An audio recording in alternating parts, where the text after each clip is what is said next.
சாப்பிடுங்கப்பா. இன்னைக்கு ஒரு நாள் ஹோட்டல் சாப்பாடு அட்ஜஸ்ட் பண்ணிக்கோங்க. நாளையில இருந்து நானே சமைச்சிடுறேன். காயத்ரி, உனக்கு என் மேல கோபம் இல்லையே, வருத்தம் இல்லையே, என் மேல ஆத்திரமோ ஆவேசமோ இல்லையே?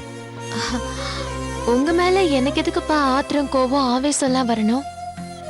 நீங்க கொடுத்த உயிர்னாலதான் நான் இந்த உலகத்திலேயே வாழ்ந்துகிட்டு இருக்கேன், இந்த உலகத்தையே பாத்துக்கிட்டு இருக்கேன்.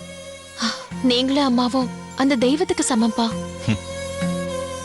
உயிரை கொடுத்தனா உனக்கு உரிமையை கொடுக்கலையம்மா. உயிரை கொடுத்தனா அதுக்கான அங்கீகாரத்தையோ அதிகாரத்தையோ கொடுக்கலையம்மா. உங்க அம்மா தெய்வம்தான். ஆனா நான் சரியில்லைம்மா. என்ன நம்பி நான் பெத்த குழந்தைக்கு என்னால சரியான பாசத்தை காட்ட முடியலையே. நான் செத்து குடிக்குள்ள போனா கூட அந்த குற்ற உணர்ச்சி என்னை விட்டு போகாதும்மா. சாகாம செத்து போன என் உடம்ப அணு அணுவா செல்லரிச்சுக்கிட்டே இருக்கும். நேத்து வரைக்கும், இன்னைக்கு வரைக்கும் கூட நான் ஒரு நல்ல தகப்பனா இல்லாம இருந்திருக்கலாம். ஆனா நாளையில இருந்து அப்படி கிடையாதும்மா. நிச்சயமா நாளையில இருந்து நான் ஒரு நல்ல அப்பாவா இருப்பேன். நான் வேலைக்கு போறேம்மா. ஏதோ ஒரு கடையில கணக்கு எழுதுறேன், இல்ல ஏடிஎம் வாசல்ல வாட்ச்மேனா இருக்கம்மா. எதுக்காகப்பா நீங்க வேலைக்கு போகணும்? என்னம்மா கேள்வி இது? நான் வேலைக்கு போய் நிறைய சம்பாதிச்சாதானே ஒரு நல்ல இடத்துல உன்னை கல்யாணம் பண்ணி கொடுக்க முடியும்.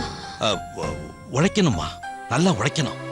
ராத்திரி பகல் பார்க்காம, நாள் கிழமை பார்க்காம கடுமையா வேலை செய்யணும்மா.